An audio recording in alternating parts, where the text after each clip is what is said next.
James Rodríguez, quien acaba de participar con la selección Colombia de la Copa América en la que quedó subcampeona, recibió el distintivo de ser el jugador más importante de dicho torneo.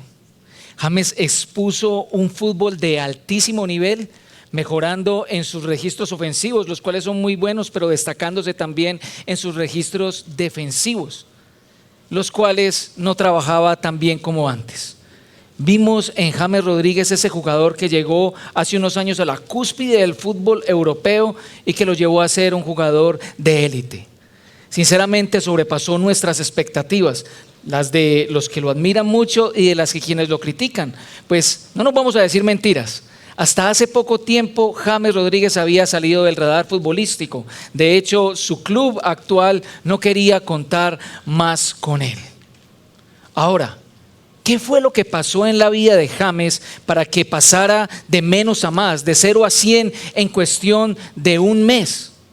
¿Por qué ese cambio tan repentino? ¿Será que fue su nuevo contrato con su empresa de guayos? ¿Será su corte de pelo, su manera de caminar o su jet?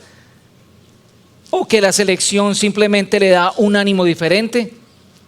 Miren, la verdad detrás de todo lo que vimos en James Rodríguez está en lo que no vimos. James Rodríguez llegó casi que con un mes de anticipado a la concentración de la selección Colombia para ponerse a punto física, mental y deportivamente. Estableció una serie de rutinas y horarios: levantarse a una hora, alimentarse con ciertas comidas, restringirse de otras, hacer trabajos físicos, trabajos con y sin balón, también tener sesiones de descanso y algunas sesiones de asesoramiento, incluso con psicólogos. Esa cantidad de factores, esa cantidad de actos llevaron a James al éxito que le vimos. Y así sucede también con nuestras vidas. Todo en nuestras vidas es el producto de una serie de actos consecutivos, repetitivos, constantes, automáticos e incluso inconscientes. Y esos actos inconscientes y repetitivos se les denomina hábitos. Y el hábito tiene el poder de moldear una vida positiva o negativamente. Y como hemos hablado de todo en nuestra vida, tu fe no está exenta de ello. Por los hábitos, tu fe puede ser una que es robusta, fuerte y constante, o una que es débil, frágil e inconstante. Supongo que a ti te ha pasado como a mí, que en tu cumpleaños o el 31 de diciembre o 1 de enero o incluso saliendo de un culto muy animado, has tomado la decisión de decir: ahora sí voy a cambiar. Este año o esta semana sí voy a dejar de pecar. Este año voy a empezar a leer la escritura, voy a orar más, voy a conectarme y servir con la iglesia, voy a manejar mis finanzas bien, ahora sí voy a ahorrar, voy a conseguir pareja este año sí fue. Pero quizá te diste cuenta que aunque arrancaste muy bien, tu vida empezó a desanimarse por ciertos tropiezos que tuviste y luchaste por superarlos, pero en últimas no pudiste, tu ánimo se desvaneció y el resultado final fue peor que cuando querías hacer esos buenos propósitos. Si así te ha pasado, entonces has caído en una mentira de esta cultura, que todos los creemos, y es la mentira cultural que dice que la fuerza de voluntad lo es todo.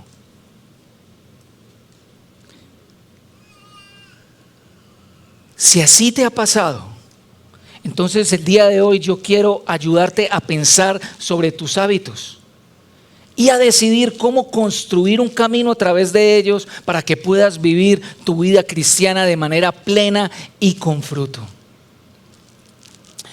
La Biblia habla de la vida cristiana como una carrera, como una maratón, es decir, una carrera larga, a largo plazo, que todos tenemos que ganar y terminar. El autor de Hebreos en el capítulo 12 dice que tenemos que correr la carrera que tenemos por delante, despojándonos de todo lo que nos obstaculiza llevarla a cabo. El apóstol Pablo en 1 Corintios capítulo 9 anima a la iglesia a correr la carrera de tal manera que la podamos alcanzar. También le dice a los ancianos en Éfeso, antes de despedirse e ir a Jerusalén, que el anhelo de él es terminar con gozo la carrera y el ministerio que recibió de Jesús. Y al final de sus días le escribe a su discípulo Timoteo que ya la ha terminado, que ya puede partir. Sin embargo, Pablo, como tú y como yo, también se enfrentó a la frustración de la mentira cultural de que la fuerza de voluntad lo es todo. Pablo escribe en Romanos capítulo 7 que se encuentra no haciendo el bien que quiere, sino el mal que no quiere. Se encuentra frustrado, incluso puede decir: ¿quién me puede librar de este cuerpo de inmundicia y de muerte? Y él encuentra en Jesús la respuesta. Pablo en el capítulo 8 dice que la vida del creyente es una que es guiada por el Espíritu de Dios y no bajo las obras de la carne. Permítame explicarle un momento. Pablo descubrió que estaba viviendo su vida de la siguiente manera. Estaba tratando de cumplir a rajatabla los mandamientos de Dios, tratando de ser un hombre íntegro, pero se topaba con la inercia de su ser de que no era capaz, de que era más pecador aún. Él entendió que Dios no lo estaba invitando a eso, sino a vivir una relación con Él a través de su Espíritu Santo que sí lo transformaría. Permítame hablarle un poco de mi historia. Hace un año, a eso de mayo, junio, me fue diagnosticada una sobrecarga muscular en el dedo gordo del pie izquierdo. Y la respuesta de mi fisioterapeuta fue que todo eso fue debido a que yo no me paraba bien, no me sentaba bien y no caminaba bien. En pocas palabras, lo que dice Pablo y de lo que habla un poco de mi experiencia es que si quieres caminar en la vida cristiana, no es suficiente que lo quieras. Tienes que pensar en todas aquellas cosas que tú haces en tu vida diaria y ver si estas cosas están conectadas con la meta de la vida cristiana. De lo contrario, no es posible. De la misma manera en que yo tenía que cambiar mi forma de pararme, mi forma de sentarme, mi forma de caminar, no iba a obtener cambios en mi vida. Sí, yo sé que todos queremos a Jesús hoy. De hecho, por eso estamos todos reunidos aquí.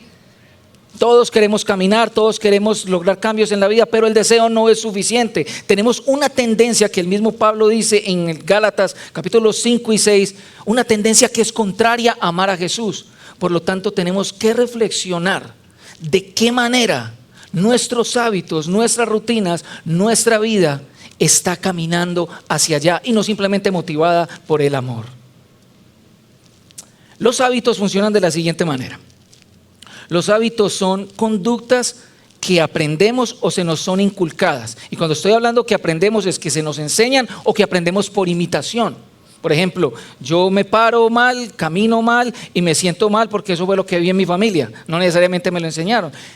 Pero los hábitos son aprendidos a fuerza de repeticiones, a tal punto que se vuelven automáticos e incluso se desarrollan sin pensarlo. Y no solamente eso, los hábitos cumplen un propósito fundamental. El hábito no nace en el vacío, el hábito sirve para cumplir un objetivo. Piensen por ejemplo en lo siguiente: nuestros padres han querido que nosotros seamos hijos bien educados y para eso ¿qué hicieron? Desde pequeños nos enseñaron a levantarnos a cierta hora, a comer las comidas necesarias, nos enseñaron a cepillarnos los dientes ¿cuántas veces al día?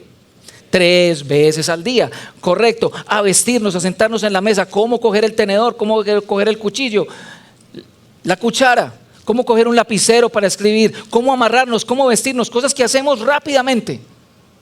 Eso cumplía el propósito de hacernos hijos bien educados.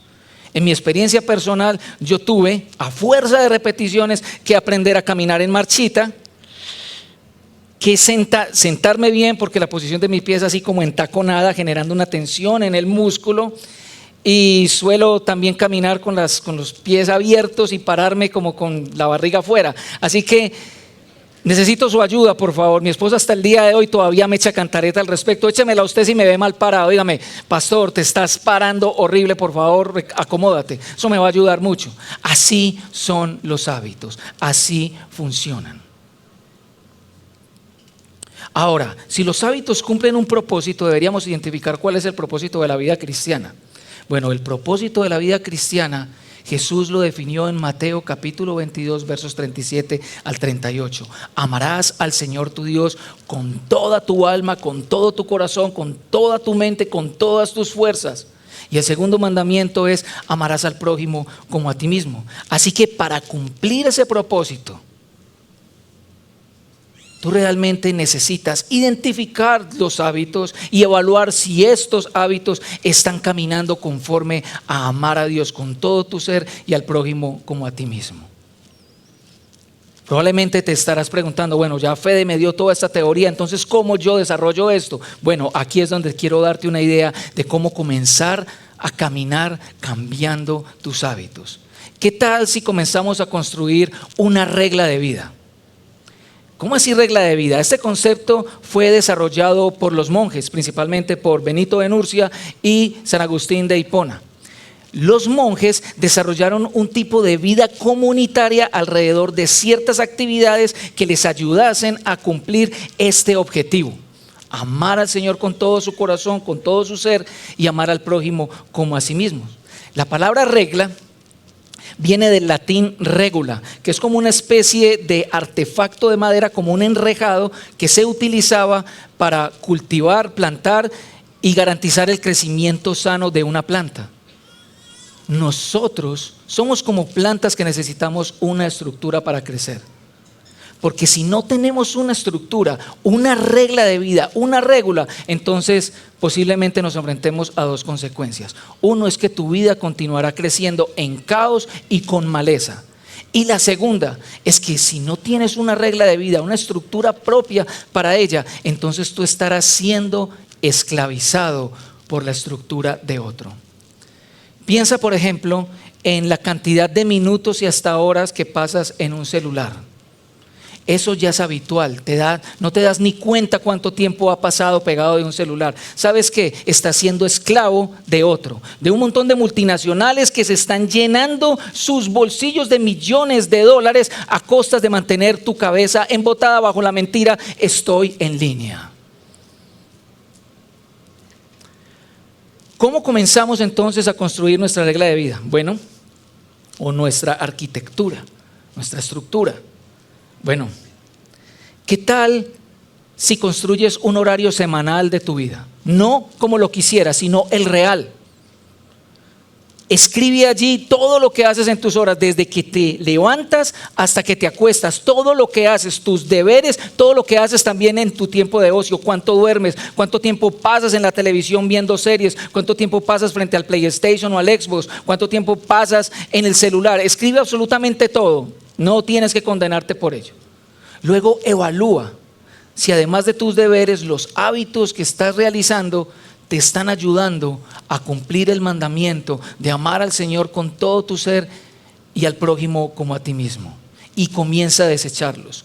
Luego, quiero sugerirte que añadas de 3 a 4 hábitos. 3 o 4 hábitos que puedes hacer diariamente y 3 o 4 hábitos que puedes desarrollar en la semana.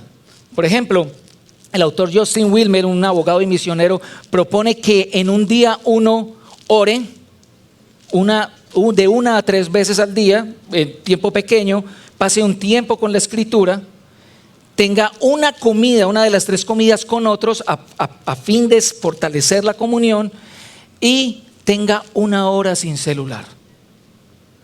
Añade todo lo que sea importante, pero también reduce la cantidad de tiempo que estás pasando en otras cosas que quizás no están ayudando en eso.